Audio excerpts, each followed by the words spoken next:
साथ ये वचन अंगीकार करो कि मैं अपना ध्यान इन वचनों के ऊपर लगाता हूं। ये मेरे शुद्ध रहने का आधार है, ये मेरे जीवित रहने का आधार है।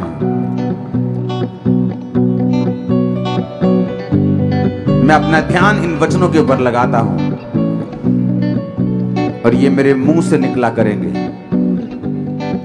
आज जितना वचन मैं सुनूंगा 100 गुना फलों को लेके प्रभु यीशु मसीह के सामर्थी नाम में। तारीफ करो जोर से। अपने हाथों को उठाओ, एक लाइन वर्शिप में जाएंगे। ऐ बीमारियों लाचारियों छोड़ जाओ यीशु के नाम में। ऐ बीमारियों ऐ बेड़ियों ऐ बंधनों टूट जाओ यीशु के नाम में। ऐ बेड़ियों ऐ बंधनों टूट जाओ यीशु के नाम में। तारीफ करो जोर से। याकूब 1 बाब उसकी 1 से 5 आयत। याकूब दी पत्री ओदा 1 ओदी 1 तो 5 आयत। मैं इसे हिंदी में प्रीच करूंगा ताकि दूसरी स्टेट के लोगों को भी समझ आए।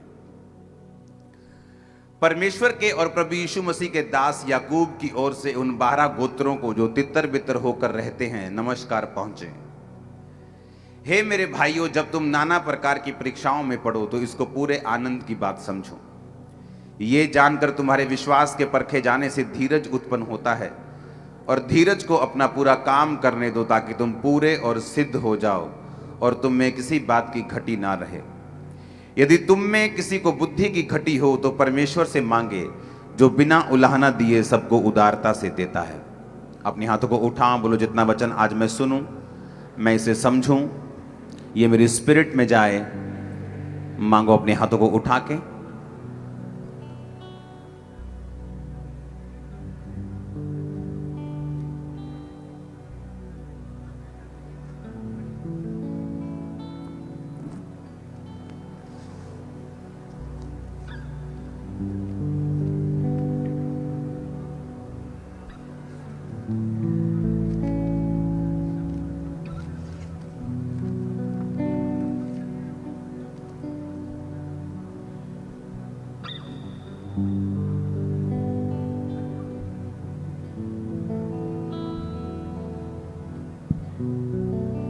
प्रभु यीशु मसीह के सामर्थी नाम में हम मांगते हैं। इसको फ्लैट करो पूरा। याकूब ने कहा कि 12 गोत्रों को, 12 गोत्रों का मतलब सभी क्रिश्चियंस, सभी भाई जो परमेश्वर के जन थे लेकिन थे क्रिश्चियन। ये पत्री नॉन क्रिश्चियंस को नहीं लिखी गई थी जो परमेश्वर में नहीं है। आवाज आ रही है सब तक? सबको समझ आ रही? ये पत्री क्रिश्चियन लोगों के लिए थी, जो लोग परमेश्वर को अपना जीवन दे चुके थे, जेड़े लोग ऑलरेडी परमेश्वर च आ चुके सन, जेड़े परमेश्वर ਨੂੰ ਮੰਨਦੇ सन। ਉਹਨਾਂ ਲਈ परमेश्वर ਦੇ दास ने लिखा। उसके लिए लिखा कि जब तुम नाना प्रकार की परीक्षाओं में पड़ो तो उसने कहा कि इसको बड़े आनंद की बात समझो, क्योंकि तुम्हारे विश्वास के परखे जाने से धीरज उत्पन्न होता है।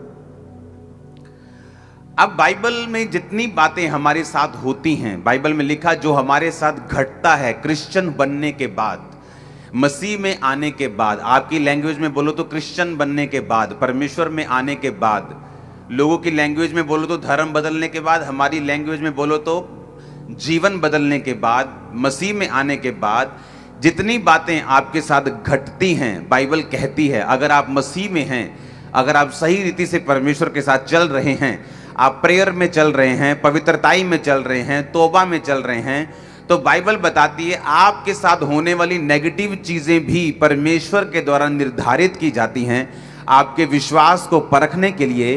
बाइबल कहती विश्वास इसलिए परखा जाता है ताकि तुम सिद्ध हो जाओ, स्थिर हो जाओ और तुम में किसी भी बात की घटी ना रहे। परमेश्वर की प्लानिंग में उसकी योजना जो थी यूसुफ के लिए वो बहुत बड़ी थी। बाइबल कहती यूसुफ अपने घर का, अपने माता और पिता का एक बहुत लाडला और बहुत फेवरेट बच्चा था। परमेश्वर ये जानते थे कि जो चीजें मैं यूसुफ को देना चाहता हूं, जो पदवी देना चाहता हूं, ये लाडलेपन में उस पदवी को ना तो ले सकता है, ना तो उसको निभा सकता है, ना तो उसके काबिल बन सकता है। बाइबल कहती परमेश्वर ने उसके जीवन में एक मुसीबत को भेजा, उसके भाइयों ने उसको बेच दिया। बेचने के बाद वो अगले देश में चला गया, वहां पर नौकरी की, वहां पर झाड़ू मारा, पोछा मारा। परमेश्वर ने फिर उसे जेल में भेज दिया पाप ना करने के कारण। लोग पाप में जाते हैं, जेल में जाते हैं पाप करने के कारण। बाइबल कहती है उसने पोतीफर की पत्नी के साथ सोने से इनकार कर दिया, इसलिए वो जेल में गया। परमेश्वर ने सारी नेगेटिव चीजें उसके साथ होने दी ताकि उसके विश्वास को परखा जा सके, और जब उसका विश्वास परख लिया जाए, वो सिद्ध और सिथर हो जाए, फिर वहां उसको बिठाया जा सके जिसके लिए परमेश्वर ने उसको तैयार किया था। आमीन। आपकी लाइफ में होने वाली हर एक घटना, वो आपकी लाइफ में किसी भी तरह की हो सकती है। वो बीमारी के रूप में हो सकती है, वो एक कर्जे के रूप में हो सकती है, वो एक कलेश के रूप में हो सकती है, वो एक सताव के रूप में हो सकती है। परमेश्वर ने कहा जो कुछ भी तुम्हारे जीवन में घटेगा, मुझ में आने के बाद, मसीह में आने के बाद, वो तुम्हें मारने के लिए नहीं, बल्कि तुम्हारे विश्वास को बढ़ाने के लिए, बल्कि तुम्हें विश्वास में मजबूत करने के लिए होगा। आमीन। अब जब आदमी अपनी लाइफ में होने वाली घटनाओं को, जो उसके आसपास चल रहा है, जो उसकी जिंदगी में हो रहा है, जब उसको आत्मिक चश्मे से वो देखना शुरू करता है, आत्मिक नजरिए से देखना शुरू करता है, तो वो बच पाता है, नहीं तो शैतान उसको खराब कर देता है। इसीलिए बाइबल कहती, पौलुस जब परमेश्वर के सामने 3 बार प्रार्थना करने के लिए गया कि परमेश्वर, उसको कोई शारीरिक पीड़ा थी, ये नहीं लिखा कि वो पीड़ा क्या थी, लेकिन बाइबल कहती है उसने परमेश्वर से 3 बार विनती की कि परमेश्वर मेरी ये शारीरिक पीड़ा को दूर कर। और बाइबल कहती परमेश्वर ने वो पीड़ा उसको इसलिए दी थी, उसको परख सके और उसको उस प्रकाशों की बहुतायत के कारण, उसके मस्से की बहुतायत के कारण कि वो फूल ना जाए, इसलिए परमेश्वर उसको एक कांटा चुभाता रहा। और बाइबल कहती वो 3 बार परमेश्वर के सामने गया और 3 बार परमेश्वर का उत्तर आया कि मेरा फजल ही तेरे लिए काफी है, मेरी सामर्थ्य, मेरा अनुग्रह तेरे लिए काफी है, मेरी सामर्थ्य तेरी निर्बलताइयों में सिद्ध होती है। इसलिए पौलुस ने कहा जब जब मैं निर्बल होता हूं, तब तब मैं बलवान होता हूं।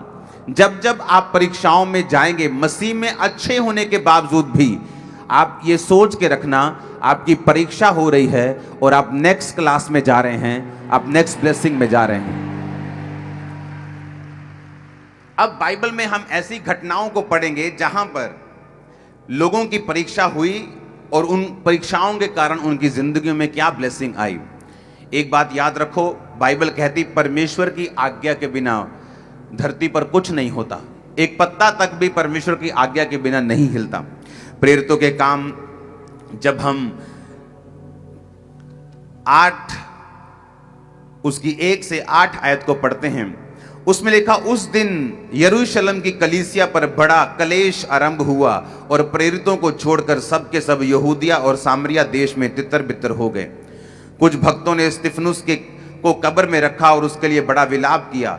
शाऊल कलीसिया को उजाड़ रहा था और घर घर घुसकर पुरुषों और स्त्रियों को घसीट घसीट कर जेल में डालता था। जो तितर बितर हुए थे वो सुसमाचार सुनाते हुए फिरे और फिलिप्पुस सामरिया नगर में जाकर लोगों में मसीह का प्रचार करने लगा। जो बातें फिलिप्पुस ने कही उन्हें लोगों ने सुनकर और वो चिन्ह जो दिखाता था उसे देखकर एक चित्त होकर मन लगाया। बहुत से लोगों में से अशुद्ध आत्माएं बड़े शब्द से चिल्लाकर निकल गईं और बहुत से लकवे के रोगी और लंगड़े भी अच्छे किए गए और उस नगर में बड़ा आनंद छा गया। बाइबल कहती है जब यरूशलेम की कलीसिया पर कलेश उत्पन्न हुआ, ये कलेश किसने डाला? ये कलेश भी क्रिश्चियन लोगों ने ही, यानी यहूदी लोगों ने ही, वही लोग जो यहोवा को मानते थे लेकिन अभी यीशु मसीह को स्वीकार नहीं किया था, उन लोगों ने कलीसिया पर कलेश देना शुरू किया। और बाइबल कहती है प्रेरितों को छोड़कर सब तितर बितर हुए और उन्होंने कलीसिया पर कलेश किया और लोग भाग गए। और बाइबल कहती है उन्हें लगता था कि वो कामयाब हो गए, कि हमने लोगों को भगा दिया, कलेश डालकर, नेगेटिव बातें बोलकर, डराकर, धमकाकर, उन्हें लगता कि हम कामयाब हो गए। लेकिन बाइबल कहती जो लोग तितर बितर हुए उन्होंने दूसरे नगरों में जाकर सुसमाचार सुनाना शुरू किया। अगर परमेश्वर उन्हें तितर बितर ना करता तो सुसमाचार सिर्फ अभी इज़राइल के देश में ही रहता, इज़राइलियों में ही रहता, और आसपास के अन्य जाति देशों में जहां पर यीशु मसीह का नाम नहीं था और जहां पर यहोवा को मानने वाले लोग नहीं रहते थे, कभी भी परमेश्वर का प्रचार उन तक नहीं पहुंच सकता था। लेकिन बाइबल कहती परमेश्वर ने योजना निकाली और परमेश्वर ने विरोध का प्रयोग किया, और बाइबल कहती परमेश्वर ने उनका विरोध करने दिया, और जब विरोध हुआ वो लोग भागे, और जब भागे तो जिस नगर में गए उन्होंने उस नगर में परमेश्वर का प्रचार किया। और बाइबल कहती बहुत सी अशुद्ध आत्माएं चिल्ला चिल्लाकर लोगों में से निकलने लगी, बड़े चिन्ह और चमत्कार और बड़े मिरेकल्स और चंगियाइयां दिखाई गईं, और बाइबल कहती बहुत से लोगों ने विश्वास किया और उस नगर में बड़ा आनंद छा गया। एक विरोध के कारण परमेश्वर ने क्या किया, परमेश्वर ने अन्य जातियों को सुसमाचार सुनाने का रास्ता जो था वो खोल दिया। अब उनको समझ आने लगा कि जो विरोध हमारा हो रहा है ये शैतान का काम नहीं है, ये परमेश्वर हमारे साथ कर रहा है, ताकि परमेश्वर का प्रचार और अधिक रीति के साथ फैले, और जहां हम नहीं इसे कर पाए वहां अब परमेश्वर इसे करेगा। अब मैं आपको प्रेरितों के काम, मैं आपको प्रूफ देता हूं बाइबल में से। प्रेरितों के काम 14 अध्याय उसकी 1 से 23 आयत को याद रखो। अगर आपकी कलीसिया सिर्फ और सिर्फ हीलिंग पर है और आप अपनी कलीसिया को सिखा नहीं रहे कि परमेश्वर के वचन में लिखा क्या है, आपके आसपास जो हो रहा है उसमें किसका हाथ है, आपके आसपास जो घट रहा है वो शैतान का काम नहीं है, वो परमेश्वर का काम है। बाइबल कहती है परमेश्वर कई बार शैतान को यूज करता है, वो कौओं को यूज करता है, वो जानवरों को यूज करता है, वो किसी विधवा को यूज करता है, वो किसी भी माध्यम को इस्तेमाल कर सकता है आपको बचाने के लिए, आपको ब्लेस करने के लिए, अपने राज को स्थापित करने के लिए, अपनी योजना को पूरा करने के लिए। आमीन। प्रेरितों के काम 14 उसकी 1 से 23 आयत में लिखा, उसमें लिखा, इकुनियुम में ऐसा हुआ कि वो यहूदियों के आराधनालय के साथ साथ गए और इस प्रकार बातें की कि यहूदियों और यूनानियों दोनों में से बहुतों ने विश्वास किया, परंतु विश्वास न करने वालों यहूदियों ने अन्य जातियों के मन भाइयों के विरोध में उकसाए और बहुत सी बातें कटुता उत्पन्न कर दी बातें करके। फिर वे बहुत दिन तक वहां रहे और प्रभु के भरोसे पर हियाव से बातें करते थे, और वह उनके हाथों से चिन्ह और अद्भुत काम करवाकर अपने अनुग्रह के वचन पर गवाही देता था। परंतु नगर के लोगों में फूट पड़ गई, कितने तो यहूदियों की ओर और कितने प्रेरितों की ओर हो गए। बाइबल कहती है जब इकुनियुम में प्रेरित जो पौलुस था और पौलुस के साथी थे, जो और उनका पूरा जो ग्रुप था वहां पर जब प्रचार करते थे, तो जो यहूदी और यूनानी लोग थे जो उनके साथ जेलसी करते थे, उन्होंने भाइयों के मन जो थे उनके प्रति विरोध से भर दिए। अब बाइबल कहती है परंतु अन्य जाति और यहूदी उनका अपमान और पथराव करने के लिए सरदारों समेत, यानी जो वहां के हेड थे, उन पर दौड़े और उस बात को वो जान गए और लकुनिया के लुस्त्रा और दिरबे नामक आसपास के प्रदेशों में भाग गए। बाइबल कहती है जब चेलों को मालूम हुआ कि पथराव करने के लिए ये लोग हम पे चढ़े आ रहे, तो बाइबल कहती है वो लुस्त्रा को गए और वहां पर सुसमाचार सुनाने लगे। और लुस्त्रा में एक मनुष्य बैठा था जो पांव का निर्बल था और जन्म से ही लंगड़ा था और कभी ना चला था। वह पौलुस को वचन देते हुए सुन रहा था, और पौलुस ने उसकी ओर टकटकी लगाकर देखा कि उसे चंगा हो जाने का विश्वास है, और उसने ऊंचे शब्द से कहा, अपने पांव के बल सीधा खड़ा हो जा। तब वह उछलकर चलने और फिरने लगा। लोगों ने पौलुस का यह काम देकर लकुनिया भाषा में ऊंचे शब्द से कहा, देवता मनुष्यों के रूप में हमारे पास उतर आए हैं। उन्होंने बरनबास को ज्यूस और पौलुस को हिरनेस कहा, क्योंकि वो बातें करने में मुख्य था। अब मैं ये चाहता हूं कि हम 18 आयत को पढ़ेंगे। इसके बाद ये कहकर वहां पर भी लोगों ने उनका विरोध किया। उसके बाद यहूदियों ने अंताकिया और इफसुस से आकर लोगों को अपनी ओर कर लिया और पौलुस पर पथराव किया और उसे मरा समझकर नगर के बाहर घसीट ले गए। जब चेले पौलुस के पास आकर खड़े हुए तो वह उठकर खड़ा हो गया और दूसरे दिन बरनबास के साथ दिरबे को चला गया और उस नगर के लोगों को सुसमाचार सुनाकर बहुत से चेले बनाकर इकुनियुम और अंताकिया को लौट आया। अब मैं आपको ये काम की एक बात बताता हूं। बाइबल कहती है उनका विरोध हुआ और वो अगले नगर में चले गए। मान लो आपका विरोध जलंधर में हुआ और आप फगवाड़ा में चले गए। बाइबल कहती वहां पर एक निर्बल मनुष्य बैठा था जो 8 साल से बीमार था, और बाइबल कहती जब पौलुस ने देखा कि इसको चंगा हो जाने का विश्वास है और उसने यीशु मसीह के नाम में उसको उठाकर खड़ा किया। तो मैं आपको एक क्वेश्चन करना चाहता हूं, अगर पौलुस का विरोध ना होता तो क्या वो उस नगर में जाता?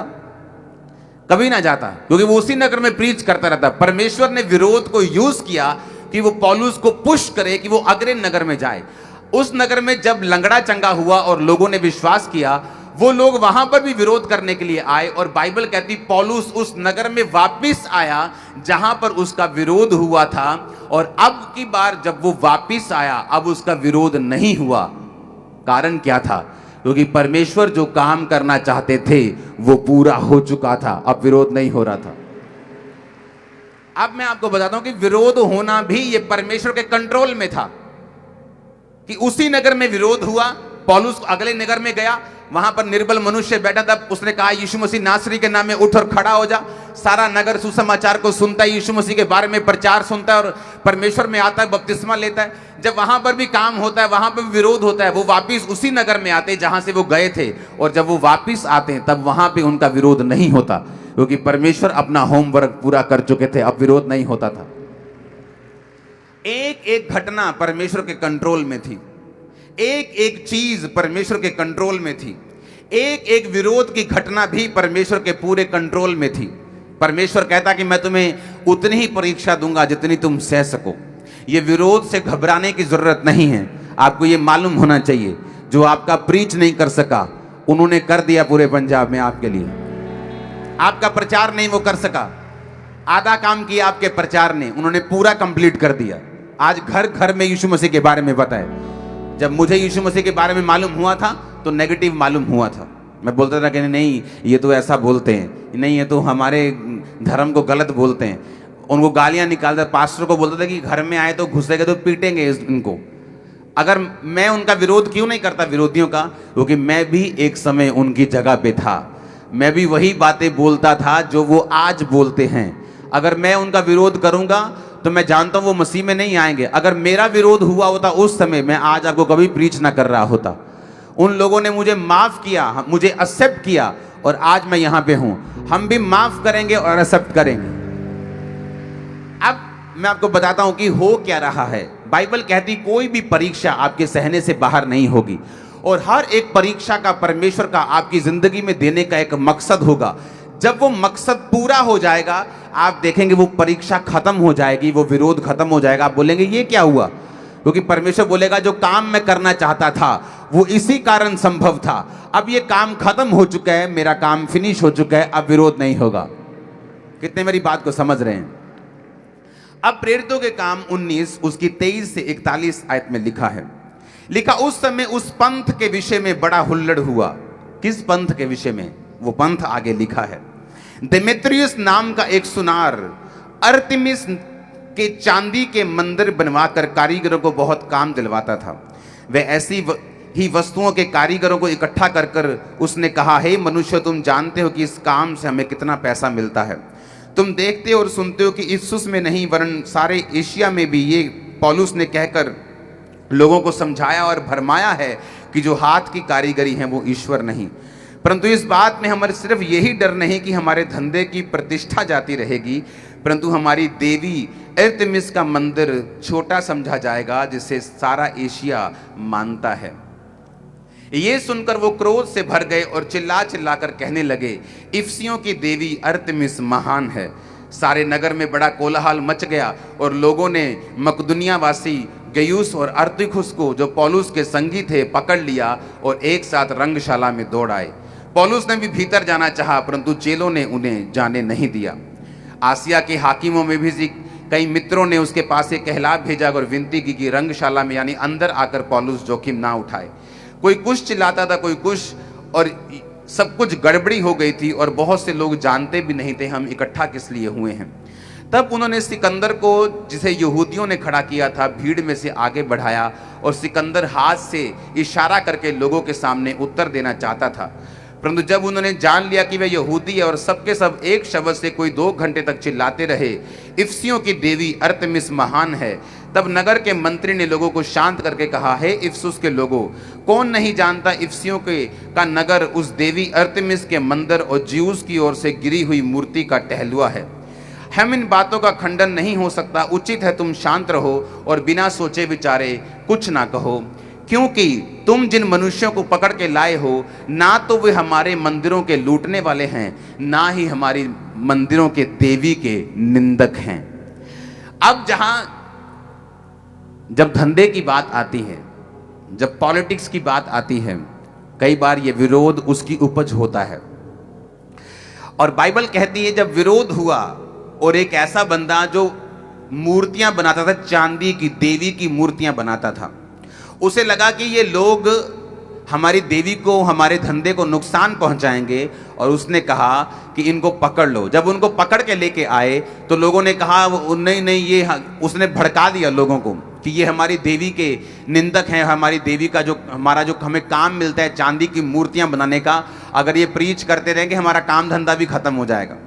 और बाइबल कहती है जब वो अंदर आए तो लोगों इतना हल्ला मचाया कि इनको मालूम भी नहीं था कि खड़े क्यों हैं हम, बस हो हा हा हा ला ला ला कर रहे थे सब लोग। और बाइबल कहती है जब उन्होंने ये समझा और मंत्री ने, उस नगर का जो मंत्री था वो खड़ा होकर बोलने लगा कि मेरे भाइयों, जिन लोगों को तुम पकड़ के लेके आए हो, ना तो ये हमारे मंदिरों को लूटने के लिए आए हैं और ना ही तुम्हारी देवियों के निंदक हैं, ना ही ये तुम्हारी देवी की निंदा करते हैं, ना ही तुम्हारे मंदिरों को लूटते हैं। अब मेरी बात को समझना, एक बार एक लड़का बाजार में चल रहा है और उसके मुंह पे मिट्टी लगी। दुकानदार ने पूछा, ए तेरे मुंह पे मिट्टी लगी, क्या करके आया? वो उठा, कहता पाजी, ऐसे मिट्टी पकड़ी उसने, कहना पाजी एक बंदा आया, उन्हें ना ऐ करके मेरे मुंह पे मिट्टी पाई। हाँ, कहना अच्छा अच्छा ठीक है। अगली दुकान पे गया, कहना की हाल चाल, ठीक ठाक। अब मिट्टी कितना पाई मुंह पे, ये क्या किया, मुंह को क्या हुआ? कहना पाजी एक बंदा आया, उन्हें ऐ करके मिट्टी चक्की, ऐ करके मेरे मुंह पे पाती। कहना अच्छा, कहना माड़ी गल हो ये थे। फिर आगे दुकान में गया, कहना होर जी की हाल है, ठीक है जी, आ गई मुंह ते। कहना पाजी एक बंदा ऐदा ऐ करके उन्हें मिट्टी चक्की ते ऐ करके मेरे मुंह ते पाती। वो ऐसे ही करता गया और 15 20 बार, 24 बार, 50 बार, 100 बार। अरे भाई, आज तक मेरे 2000 मेंटरशिप में पास्टर्स हैं, मेरे सन्स एंड डॉटर्स हैं। अगर आज तक मैं 10,000 पास्टर्स से मिला हूं, मुझे नहीं याद, बाइबल मेरे सामने पड़ी है, खुदा की हजूरी में बैठा हूं, कभी हमारी एक भी बार बात हुई हो कि इनके गुरु शैतान है या इनकी बाणी शैतान है। एक भी बार बात नहीं हुई ऐसी, हमने तो बात नहीं की, परंतु तुम कह कह के कि ये साडे गुरु नूं शैतान कहंदे ने, ये साडी बाणी नूं शैतान कहंदे ने, साडे गुरु नूं शैतान कहंदे ने, साडी बाणी। अरे तुम अपनी बेअदबी खुद कर रहे हो तुम लोग, हम थोड़ी कर रहे हैं। तुम उस बंदे के समान हो जो हर बार मिट्टी उठाता है, बोलता है पाजी बंदा आया, उन्हें ऐ करके मिट्टी पाती मेरे मुंह पे। फिर अगे जाते, भाई बंदा आया, उन्हें ऐ करके मिट्टी पाती है। अरे हमने कहा ही नहीं कभी। मैं बोल रहा हूं बाइबल मेरे सामने पड़ी है, खुदा की हुजूर में बैठा हूं। अगर 10,000 पास्टर से मैं मिला हूं 17 साल में, एक भी मेरी स्टेटमेंट दिखाओ सिखों के खिलाफ, हिंदुओं के खिलाफ, धर्म के खिलाफ, देवी के खिलाफ, किसी गुरु के खिलाफ।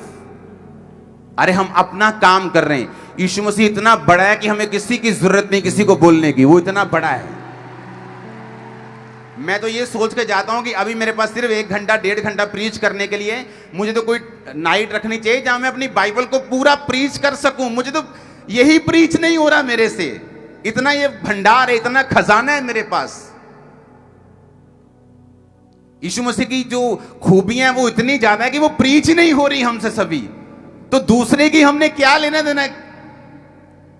वो तो तुम ही हो जो बोल रहे हो कि पाजी उन्हें ऐ करके चक्की थी, ऐ करके पाती। हर बार तुम सब जगह जाते और बोलते पाजी ऐ करके चक्की थी, ऐ करके पाती। अब भाई हम तो नहीं डाल रहे, तुम अपने मुंह पे डाली जाओ तो हमारा कोई कसूर नहीं।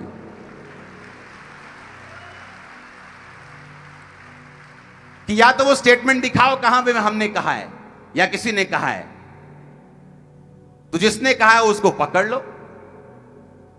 बोलते जी फलाने क्रिश्चियन ने माफी मांगी है, 2 लाख बलात्कार हुए हैं जी पिछले 50 साल में। 400 करोड़ लोगों में 2 लाख बलात्कार 50-60 सालों में 0% बनता है, 0.00005। सुनो मेरी बात, तुम अपने धर्म में देख लो, तुम्हारे जो प्रचार करने वाले लोग हैं, हमसे ज्यादा परसेंटेज तुम्हारे व्यभिचारियों को निकलोगी, इन्होंने प्रचार करते हुए अपने गुरुओं का गलत काम किया होगा। तो हम क्या तुम्हारे धर्म को गलत बोल दें? तुम्हारी परसेंटेज ज्यादा निकलेगी खराब की, लेकिन हमने तो तुम्हारे गुरु को, तुमको, तुम्हारे धर्म को कभी गलत नहीं बोला। क्योंकि धर्म ने नहीं सिखाया ये काम करना, व्यभिचार करना, गंदी मूवियां बनाना लड़कियों की जो वायरल हुई थी पीछे। हमने नहीं, धर्म ने नहीं सिखाया, तुम्हारे धर्म ने भी नहीं सिखाया होगा। वो तो इंसान बुरा है।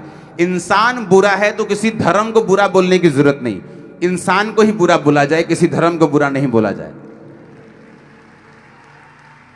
लेकिन जब मकसद लड़ाना हो, जब मकसद झगड़ाना हो, जब आदमी एक मकसद लेके चलता है, क्रिश्चियंस को मैं बोलता हूं कोई धरना लगाने की जरूरत नहीं। यही वो चाहते हैं कि वो एक डफर बयान दें और आप हरल हरल करते पूरे इंडिया में फैल जाएं।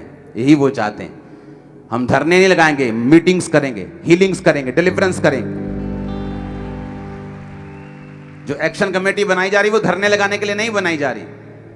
वो अपनी पहुंच रखेगी अमेरिका के प्रेसिडेंट तक भी, उनसे बात करेगी, वो सिखों से, भाइयों से भी बात करेगी, वो कमेटियां बनाएगी, वो पीस टॉक करेगी, वो शांति बनाएगी। लड़ने वाली कमेटी नहीं है वो। खुदा ने हमें ताकत दी है, बुद्धि दी है, समझ दी है, आत्मा भी दी है, वचन की शिक्षा भी दी है। आमीन। तो भाई साहब हमने तो मिट्टी नहीं डाली, अब आप हर जगह जाके प्रैक्टिकल करके दिखाओगे कि मिट्टी मिट्टी मिट्टी, वो तुम्हारा ही मुंह गंदा हो रहा है। जितनी बेअदबी तुम लोग खुद अपनी कर रहे हो ना, उतने दूसरी तुम्हारी नहीं कर रहे। हालेलुया। हमारे पास तो बाइबल पूरा प्रीच करने का मौका नहीं मिल रहा हमें। ये तो इतनी बड़ी, इतनी गहरी है ये। बाइबल कहती है जब यीशु मसीह को क्रॉस पे टांगा गया, चलो मैं संडे ये बात बताऊंगा आपको, ये बात समझ आ जानी चाहिए कि हर एक चीज जो परमेश्वर की हो रही है उसके पीछे एक मकसद है। ये परमेश्वर की पहुंच से बाहर नहीं है जो हो रहा है। परमेश्वर अपने प्रीच को, सुसमाचार को, कोई रूह नाश ना हो, किसी धर्म का प्रचार ना हो, जीसस क्राइस्ट का प्रचार हो जो किसी धर्म का नहीं है, जो धर्म बदलने नहीं आया, जो जीवन बदलने आया। आमीन। जो तुम्हारे नशों से तुमको आजाद करने आया, तुम्हारी दुष्ट आत्माओं से तुम्हें छुटकारा देने आया, जो तुम्हारी बीमारियों से तुम्हें छुटकारा देने के लिए आया। हालेलुया। वो कहते वो तुम्हारी देवी के निंदक नहीं। जब उन्हें मालूम हुआ अच्छा ये हमारी देवी के निंदा करने वाले नहीं है, कहता भाई साहब ये दूसरों की तरह तुम्हारे मंदिरों को लूटने के लिए भी नहीं आए हैं। यानी जो उनको भरमाते थे वो उनको लूटने वाले लोग थे। जो उन मंदिरों में गोलकें पड़ी थी, जो दान पात्र पड़े थे, उनको लूटने वाले लोग थे जो उनको भड़का रहे थे ताकि वो काम उन्हें मिलता रहे। कहता ना तो ये तुम्हारी तरह लूटने आए हैं, ना ही ये तुम्हारी गुरु के, तुम्हारी देवी के निंदक हैं। जब उन्हें मालूम हुआ कि अच्छा ये तो हमारे निंदक नहीं, सब चुप करके बैठ गए, क्योंकि उनको मालूम नहीं था कि इकट्ठे किस लिए हुए हैं। हालेलुया। और तब उन्हें समझ आया कि ये प्रभु यीशु मसीह का प्रचार कर रहे हैं जो मुर्दों में से जी उठा।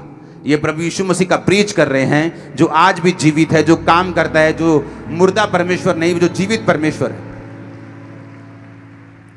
हालेलुया। वो प्रीच करते थे कि यीशु ही प्रभु है। बोलो यीशु ही, बोलो यीशु ही। आमीन। वो प्रीच करते थे।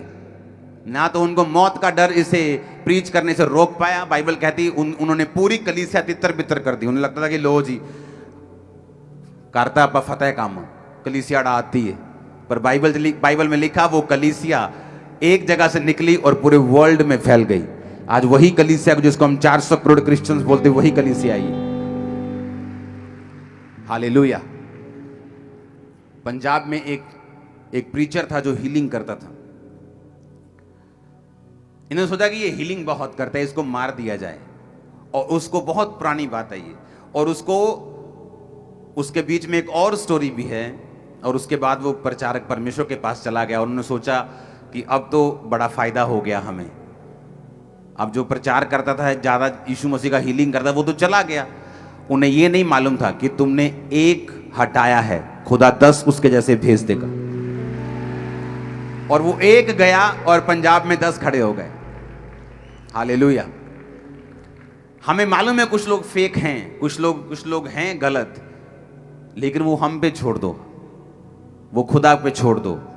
हमारा खुदा जीवित है, वो डंडा मार के अपने आप सेट करता है आदमी को। चिंता मत करो। हर बंदा अपने घर की सफाई खुद करे। अपने घर च गोडे गोडे गंद पिया होवे ते नाल दियां दी नुकरा साफ करन जल जिए, पहला अपना साफ कर लो। आमीन। हर बंदा अपनी अपनी सफाई खुद करे। हालेलुया।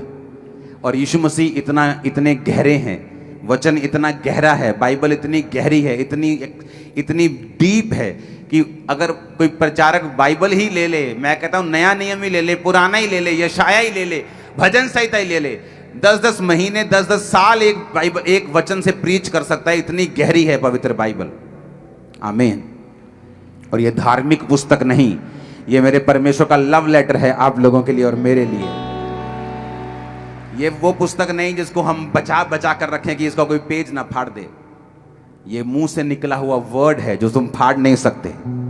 आमीन। ये वचन ये नहीं है जो यहां पे लिखा हुआ है, वचन वो है जो उसके मुंह से निकला है। आमीन। और कई चीजें जब आप उसे रॉन्गली लेते हैं, आप उन चीजों का कभी हल नहीं कर सकते। एक क्रिश्चियन व्यक्ति ही बाइबल की बेअदबी कर सकता है। एक नॉन क्रिश्चियन बंदा अगर बाइबल को फाड़ भी दे तो इसकी बेअदबी नहीं होती, क्योंकि वो मूर्खता है। वो बेअदबी नहीं है, वो क्या है? मूर्खता। बोलते जी दूसरे धर्म वाले हमारे धर्म की बेअदबी करा रहे हैं। कोई शौक नहीं है किसी को मूर्खता करने का, क्योंकि उससे कुछ हासिल नहीं होने वाला है। आप एक बाइबल फाड़ देंगे, 10 और प्रिंट होके आ जाएंगी। ये बेअदबी नहीं। बेअदबी है बपतिस्मा लेकर भी व्यभिचार करना, बेअदबी है बपतिस्मा लेकर भी गलत काम करना। ये बेअदबी है जो सिर्फ एक क्रिश्चियन ही बाइबल की बेअदबी कर सकता है। एक नॉन क्रिश्चियन बाइबल की बेअदबी नहीं कर सकता। दूसरे धर्म का बंदा कभी आपके धर्म की बेअदबी नहीं कर सकता। आप हो जो अपने धर्म की बेअदबी कर सकते हो, दूसरा नहीं। हालेलुया। क्योंकि दूसरे के लिए वो धर्म नहीं है। हो सकता है दूसरे के लिए वो सिर्फ एक आम सी चीज हो, तो दूसरा आपकी बेअदबी नहीं कर सकता। जीसस क्राइस्ट को मानकर भी लालच ना छोड़ना, अहंकार ना छोड़ना। जो आप सीखते हैं वही आपके मुंह से निकलता है।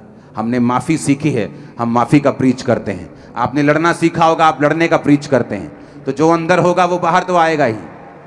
आपके अंदर क्रोध होगा, आपके अंदर आग होगी तो वो बाहर आएगी। हमारे अंदर प्रेम होगा, माफी होगी, बुद्धिमानी होगी तो वो बाहर आएगी भी।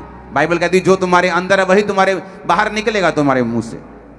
Hallelujah, hallelujah. हर एक चीज परमेश्वर के द्वारा निर्धारित की गई है। ऐसी कोई चीज नहीं जो परमेश्वर ने हमारे जीवन में की हो और वो उसकी पहुंच से बाहर हो। बाइबल कहती है वो विरोध भी खुदा की ओर से था। जब वो आगे पहुंचे और काम खत्म, वापिस आ गए, विरोध बंद हो गया। ऐसा क्यों? परमेश्वर अपना होमवर्क, अपना काम, अपना टास्क पूरा कर चुका था।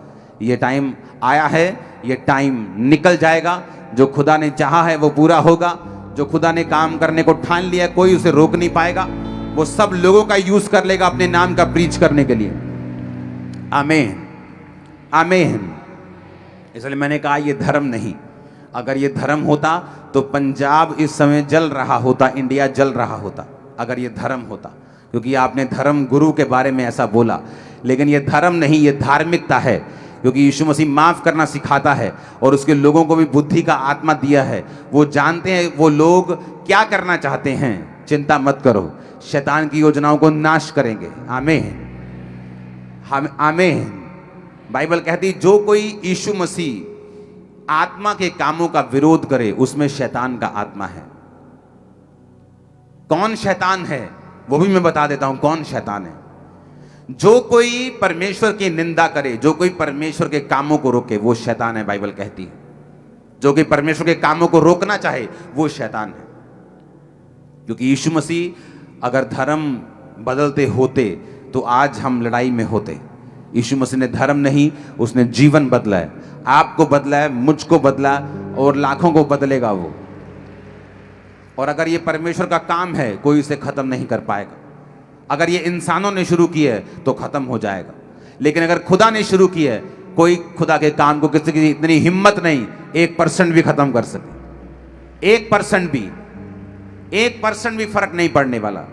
हालेलुया। ऊंची आवाज में बोलो हालेलुया।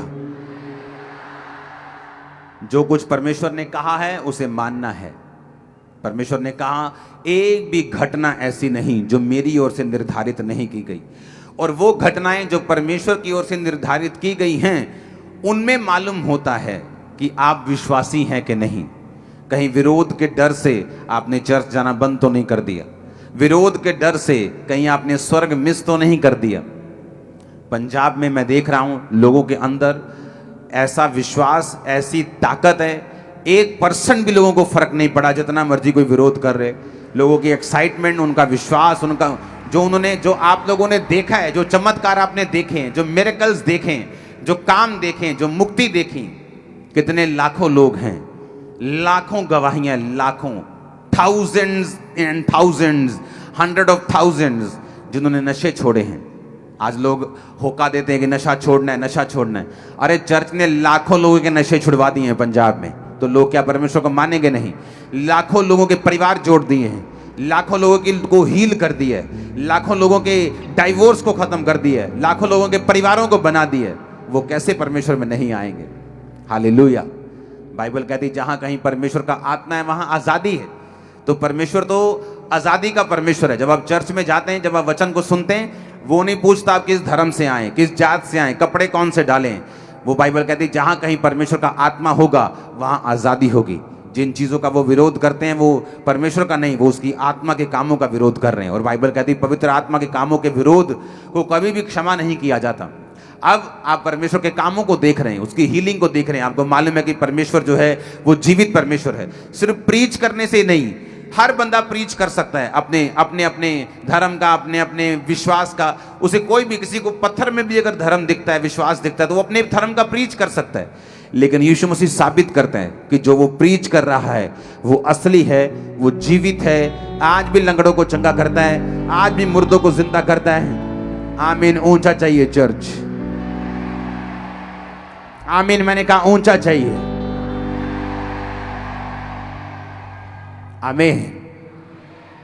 इसीलिए परमेश्वर ने कहा everything is under my control. हर एक चीज जो आप देख रहे हैं, कई बार आपको लगता है आपकी लाइफ में होने वाली एक नेगेटिव घटना, कोई डिले हो गया, कोई देरी हो गई ब्लेसिंग आने में, प्रार्थना के उत्तर आने में, आपको लगता है कि अभी नहीं आएगी तो बाद में मुझे क्या फायदा होगा। लेकिन परमेश्वर आपसे बेहतर जानता है, उसे पता है आपको कौन सी चीज कब कितनी और कब कितने टाइम में और कब देनी है। उसे हर एक चीज का मालूम है, वो आपका परमेश्वर है।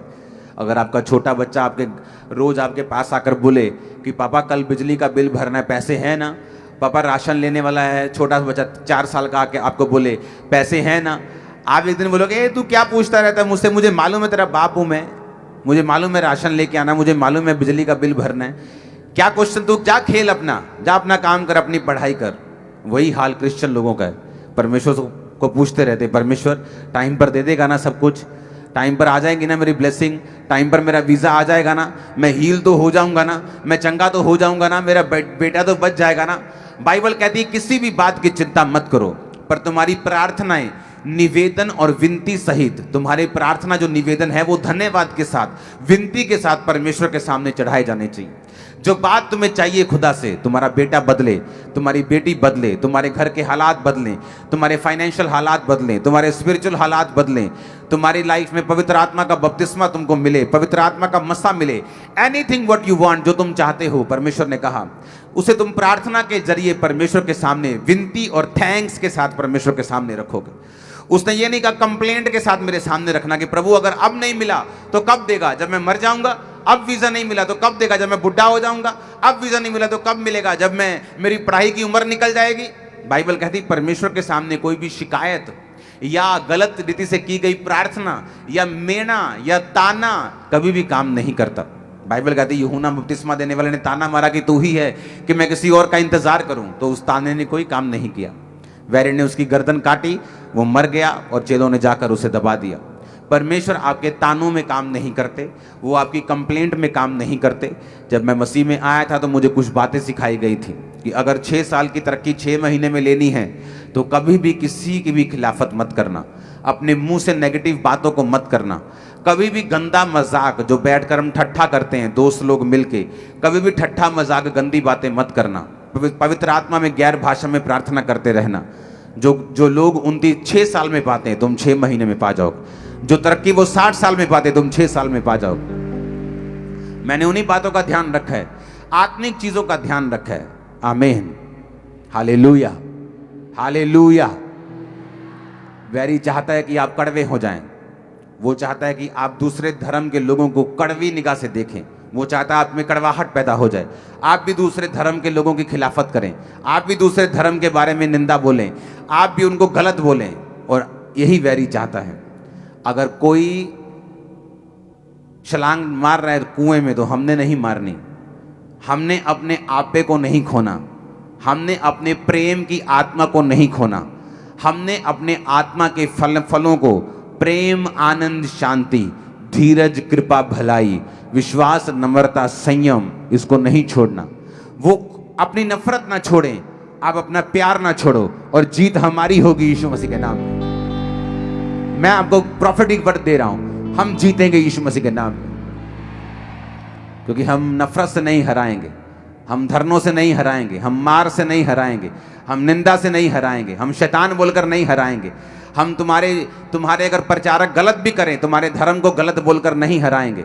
हम अपने धर्म का प्रचार करेंगे, हम अपने जीसस का खुल के डबल प्रचार करेंगे, खुल के प्रचार करेंगे, दिन रात तब करेंगे, लेकिन कड़वे नहीं होंगे।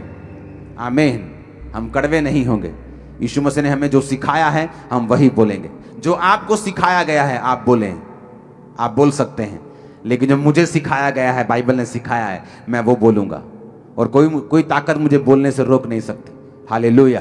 यीशु मसीह ने कहा, जब लोग तुम्हें देखेंगे सत्य का प्रचार करते हुए, तो बहुत से तुम्हारे विरोध में झूठी बातों को बोलेंगे। जब तुम्हारे विरोध में वो झूठी बातों को बोले, तो ये बात कर आनंद मनाना, मीटिंग करके निंदा पत्र जारी मत करना कि मंदपा गाया है जी। कहता आनंद मनाना, स्वर्ग तुम्हारी पार्टी कर रहा है, इंतजार कर रहा है तुम्हारा। तुमसे पहले जो असली नबी थे उनको भी इसी तरह से सताया गया था। हालेलुया। वो तुमको सता रहे, तुम असली क्रिश्चियन हो यीशु मसीह के नाम में। हम मरे हुए क्रिश्चियन नहीं हैं, जिनकी गैरत मरी हुई है, जिनका प्रचार मरा हुआ है। हम असली वाले क्रिश्चियन हैं। आमीन। जो उसकी आत्मा से भरे हुए हैं, जो प्रीच करना जानते हैं, चंगा करना जानते हैं। आमीन। जो मुक्ति का प्रचार करना भी जानते हैं और लंगड़ों को चलाना भी जानते हैं। हालेलुया। जो कबूतर की तरह भोले भी हैं और सांपों की तरह चालाक भी हैं। आमीन। वो तुम्हारी निंदा भी नहीं कर सकते, लेकिन तुम्हारे मुंह को बंद करने की ताकत भी रखते हैं अपने शब्दों से। Hallelujah, hallelujah. गलत को देकर गलत नहीं होना, कड़वे नहीं होना, आनंद को बनाए रखना है। रिजॉइस, परमेश्वर का आनंद तुम्हारी दृढ़ ताकत है। तुम स्वर्ग जा रहे हो, हर काम तुम्हारा पूरा होगा। इस धरती पर तुम्हारी इज्जत को खुदावंद बढ़ाएगा, तुम्हारे बच्चों को वो आगे लेके जाएगा। क्या ये आनंद काफी नहीं है? तुम स्वर्ग जा रहे हो, ये काफी नहीं है? तुम्हारी बरकत खुदा के हाथ में जो वो देने के लिए जा रहे हैं, ये काफी नहीं है? तो किस बात का दुख हम मनाएं? यीशु मसीह ने कहा, उन्होंने मुझे शैतान कहा, तुम्हें क्यों नहीं कहेंगे? हर एक के साथ हुआ तो तुम्हारे साथ क्यों नहीं होगा? उन्होंने मुझे गाली दी तो तुम्हें क्यों नहीं देंगे? मुझे बुरा कहा, तुम्हें क्यों नहीं करेंगे? पर तुम धैर्य मत खोना, तुम्हारे लिए स्वर्ग में बड़ा प्रतिफल है। तुम ये जान लेना कि यहोवा का आत्मा तुम में बसता है, तुम्हारे अंदर रहता है वो यहोवा का आत्मा। मेरे लिए ये बहुत आनंद की बात है, क्योंकि ये मेरे लिए निशानी है कि उसका आत्मा मुझ में बसता है। कई बार विरोध होता है तो अच्छा लगता है कि जब विरोध होना बंद हो जाए, बोलता है कि हाँ सही चल रहे हैं कि नहीं सही चल रहे, वो मालूम होता है हाँ सही चल रहे हैं। उसका आत्मा हम में बसता है। मैं जीसस का एड्रेस हूं, तुम जीसस का एड्रेस हो। किसी को जीसस को मिलना है, तुम्हारे पास आ सकता है, मेरे पास आ सकता है। हालेलुया, हालेलुया, आमीन। वो परमेश्वर ताकत रखता है हमें बचाने की। वो ये भी देखता है कि कितनी परीक्षा में आपको निकालना है, और वो परीक्षा क्यों आती है मैंने आपको बता दिया है। वो आपका नुकसान करने के लिए नहीं, बल्कि परमेश्वर के मकसद को आगे लेके जाने के लिए है। मैं आपको एक बात बताना चाहता हूं, जो लोग यीशु मसीह की निंदा को सुन रहे हैं, जल्दी यीशु मसीह के नाम में बचाए जाएंगे, बपतिस्मा भी लेंगे, खुदा के नाम में उठेंगे भी, और जान जाएंगे कि ये धर्म परिवर्तन नहीं, ये जीवन परिवर्तन है। आमीन आमीन। वो समझ जाएंगे। तुम करो जितना कर सकते हो, जितना नेगेटिव कर सकते हो करो। अगर मेरे परमेश्वर में ताकत होगी, वो नेगेटिव को पॉजिटिव कर देगा आने वाले 5-7 सालों में। इसलिए हम कहते हैं हम जीवित परमेश्वर को मानते हैं। वो हमारा बदला लेने वाला परमेश्वर है, हमें डिफेंड करने वाला परमेश्वर है। आनंद मनाओ, खुशी मनाओ, उसका आत्मा तुम में बसता है। आमीन हालेलुया हालेलुया। अगले थर्सडे को जब हम मीटिंग करेंगे वाइट कपड़ों में, उसका मकसद ये है कि हम ये बात जान लें कि जो कुछ भी हो रहा है ये अंत समय की घटनाएं हैं। इकोनॉमीज, अगर आप न्यूज़ देखेंगे तो जो यूके की जो प्रधानमंत्री हैं वो इस्तीफा दे रही हैं, आई थिंक, या दे दिया या देने वाली हैं, क्योंकि उनको लगता है कि इकोनॉमी को वो बचा नहीं सकती। इकोनॉमी एक ओप्रेस्ड हो रहा है और 0% ग्रोथ रेट रहेगा यूके का इस साल या अगले साल। कारण ये है कि परमेश्वर अंत के दिनों की ये निशानियां होंगी। अगर आप चांद को देखेंगे तो वो लहू सा निकल रहा है। बाइबल कहती है सूर्य अंधेरा होगा, कौम पर कौम चढ़ाई करेगी, जाति पर जाति चढ़ाई करेगी। ये सारी अंत के समय की निशानियां हैं। इकोनॉमीज गिरेंगी, आकाश की शक्तियां हिलाई जाएंगी। अगर आप बाइबल में अंत समय की निशानियां पढ़ें, जो व्हाइट कपड़ों वाली मीटिंग हमने कुछ साल पहले की थी, उसका मकसद यही था लोगों को एक दर्शन देना कि हम परमेश्वर अपनी कलीसिया को लेने के लिए आ रहा है। तैयार रहें, विश्वास को बना के रखें, स्ट्रांग रहें, प्रार्थना में रहें, उपवास में रहें, परमेश्वर के विश्वास में बन के रहें, क्योंकि वो अपनी कलीसिया को लेने के लिए आने वाला है। आमीन। और जब व्हाइट कपड़े हम डालते हैं तो स्वर्ग में बाइबल कहती है कि स्वर्ग के सिंहासन के सामने लाखों लाख लोग व्हाइट कपड़े डालकर परमेश्वर के सिंहासन के सामने से निकल रहे हैं। वो व्हाइट कपड़े जयवंत लोग, व्हाइट कपड़े का मतलब जिन्होंने व्यभिचार पे जयवंत होके स्वर्ग अपनाया, जिन्होंने कलेश पर जयवंत होके, जिन्होंने परवाह नहीं की उनका रिश्तेदार उन्हें छोड़ दे। हाँ, कुछ 4 लोग तुम्हारे घर में इकट्ठे होके जाएं और तुम्हें बोले कि तेरे लोग, तेरा गांव तुझे त्याग देगा, तेरे लोग तेरे शादी पे नहीं आएंगे। अरे तुम क्रिश्चियन थे ही नहीं।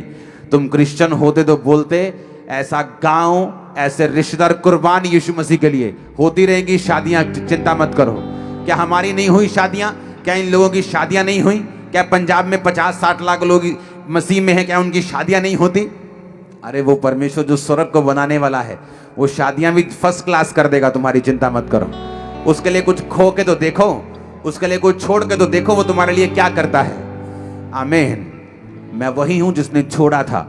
मेरी फैमिली बोलती थी क्रिश्चियन नहीं बनना, नशे दोबारा करने कर ले। इतनी ऑफर थी मेरे को, गलत काम करने कर ले, नशा नहीं करना, अपने बिजनेस पे ध्यान दे, अपने काम पे ध्यान दे, हमने धर्म नहीं बदलना। एक समय मैं फैमिली का विरोध करके उनको वापस ले गया और बाद में जब मैं मेंटली अपसेट के अटैक के नीचे आया और कोई मुझे चंगा नहीं कर सका, कोई बाबा, कोई लोग, कोई भी जगह, कोई डॉक्टर, तब यीशु मसीह ने हील किया। और जिस दिन मालूम हुआ कि बाइबल में जिस ईसाई धर्म का तुम सारा दिन जाप करते रहते हो, वो ईसाई धर्म नाम का शब्द बाइबल में एक भी नहीं है। जो सारा तुम जाप करते रहते हो ईसाई, वो बाइबल में शब्द नहीं है ईसाई। बाइबल में ईसाई लिखा ही नहीं है कहीं। अरे हम सही बने, ईसाई नहीं बने, सही बने। जब मैं ईसाई शब्द का प्रयोग करता हूँ फेसबुक पे या आपको बोलने के लिए, वो आपको सिखाने के लिए करता हूँ, ताकि आपको समझ आए मैं किन की बात कर रहा हूँ। हालेलुया। हम सही हुए हैं। आमीन। सही हुए हैं हम। धर्म ईसाई बाइबल में शब्द तक नहीं है इसका। क्रिश्चियन का मतलब है मसा किया हुआ, पवित्र आत्मा पाया हुआ। जो किसी भी धर्म का व्यक्ति यीशु मसीह को मानता हो वो क्रिश्चियन बन सकता है, मसा पा सकता है, ताकत पा सकता है, मसीह के जैसे काम कर सकता है। ये मतलब है क्रिश्चियन का। आमीन आमीन। और जब मैं मसीह में आया मुझे मालूम हुआ कि हाँ अब ठीक है। अब मुझे मालूम है कि यीशु मसीह जीवन बदलते हैं, धर्म नहीं। उसकी भेड़ें बनना है। वो है तो यहूदा का बब्बर शेर, पर उसकी भेड़ें बनना है। भेड़ों को जरूरत रहती है चरवाहे की हर समय। उसके पीछे चलना है, उस पर भरोसा रखना है। आपकी फैमिली हो, आपकी शादियां हो, आपके फाइनेंस हो, मैं आपको लिख कर देता हूं खुदा के नाम में, वो फर्स्ट क्लास करके देगा आपको। First class. ये रिश्तेदार साथ नहीं देते जब बीमारियां आती हैं। ये पैंजी करके जो शोक मना के जाते हैं ना, उसी पैंट जी के बाद वो 4 बजे जब शाम के बजते हैं उसी शहर की शॉपिंग करके जाते हैं। ये लोगों की सच्चाई है, ये समाज की सच्चाई है। हम भी ऐसे ही थे, ये हमारी भी सच्चाई थी, लेकिन जीसस क्राइस्ट आपको बदलते हैं, यीशु मसीह बदलते हैं। नारा मारो, यीशु ही, यीशु ही। आमीन, आमीन। अब लोगों को मालूम होगा हम किसी धर्म के खिलाफ नहीं, किसी गुरु के खिलाफ नहीं, किसी देवी के खिलाफ नहीं, किसी बंदे के खिलाफ नहीं। हमारी बाइबल इतनी बड़ी है, हमारा यीशु मसीह इतना बड़ा है कि हम उसी का प्रचार कर ले तो हमारे लिए काफ़ी है। उसी को पूरा प्रीच करते हमारे लिए यही बड़ी ब्लेसिंग है। हम तो उसी को ही प्रीच नहीं कर पा रहे, वो इतना बड़ा है। एक दिन पढ़ते हैं बाइबल में एक भेद मिलता है, एक संडे वो भेद बताते हैं, अगले दिन भेद मिलता है तो टाइम नहीं मिलता, लाइव होने का समय करना पड़ता है कि लाइव होके बताते हैं। कितनी बातें आपको बताएं। एक आज मुझे प्रीच करते करते शायद आज प्रेयर का भी टाइम निकल गया, 11 बज चुके हैं, लेकिन प्रीच खत्म नहीं हुआ, प्रचार खत्म नहीं हुआ, क्योंकि आपको सिखाना जरूरी है कि यीशु मसीह जो आपकी लाइफ में कर रहा है वो एक पूरा विरोध हो, वो पर्सनल विरोध हो, वो पर्सनल प्रॉब्लम हो, वो पर्सनल मुश्किल हो, वो कलेश हो, वो मेंटल, वो फिजिकल, वो बीमारी, वो फाइनेंशियल ट्रबल, वो कर्जा हो, कोई भी परीक्षा क्यों नहीं हो, परमेश्वर ने कहा जब तुम नाना प्रकार की परीक्षाओं में पड़ो। किनको कहा? याकूब ने कहा 12 गोत्र जो तितर बितर होके रहते हैं। कौन से 12 गोत्र? यीशु मसीह को मानने वालों की बात वो कर रहा है। 12 गोत्रों की, वो यानी जीसस क्राइस्ट के चेलों की बात कर रहा है, वो यहूदी के 12 गोत्रों की बात कर रहा है। आत्मिक रीति से देखें तो वो उनकी बात कर रहा है जिन्होंने यीशु मसीह को अपना उद्धारकर्ता मान लिया है। कहता जब तुम नाना प्रकार की परीक्षाओं में पड़ो, एक प्रकार की परीक्षा नहीं। मेरे जीवन में परीक्षा अलग थी, आपकी लाइफ में परीक्षा अलग थी। आपकी लाइफ में अलग है, मेरी लाइफ में अलग है, आपकी टेस्टिमनी अलग है, मेरी अलग है, लेकिन बाइबल कहती तरीका परमेश्वर का एक ही है कि जब तुम नाना प्रकार की परीक्षाओं में पढ़ोगे तो इसको आनंद की बात समझना। अपने पड़ोसी को बोलो आनंद की बात समझना। अपने हाथ को उठा, एक लाइन मेरे साथ गाओ। विश्वास परखा जाएगा, आनंद समझो, शैतान तुमको डराएगा, आनंद समझो। होगी परीक्षा, धीरज बढ़ेगा, तपने के पश्चात सोना बनेगा। होगी परीक्षा, धीरज बढ़ेगा, तपने के पश्चात सोना बनेगा, आनंद समझो। गाएंगे सब। आनंद समझो, विश्वास परखा जाएगा, आनंद समझो, शैतान तुमको डराएगा, आनंद समझो। होगी परीक्षा, धीरज बढ़ेगा, तपने के पश्चात सोना बनेगा। होगी परीक्षा, धीरज बढ़ेगा, तपने के पश्चात सोना बनेगा, आनंद समझो, आनंद समझो। विश्वास परखा जाएगा, आनंद समझो, शैतान तुमको डराएगा, आनंद समझो। सीमा के बाहर परीक्षा ना होगी, यीशु की मर्जी से हर बात होगी। सीमा के बाहर परीक्षा ना होगी, यीशु की बातों से हर बात होगी। जितना वचन में समाएगा, जितना वचन में समाएगा, आनंद समझो, आनंद समझो। विश्वास परखा जाएगा, आनंद समझो, शैतान